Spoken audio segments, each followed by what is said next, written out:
जिंदगी जीवनाचे सार घ्यावे जाणून सत्वर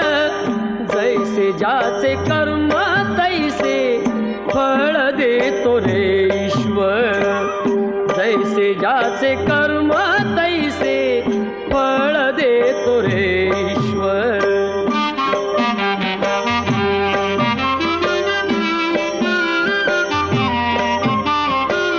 क्षणिक सुखासाठी अपुऱ्या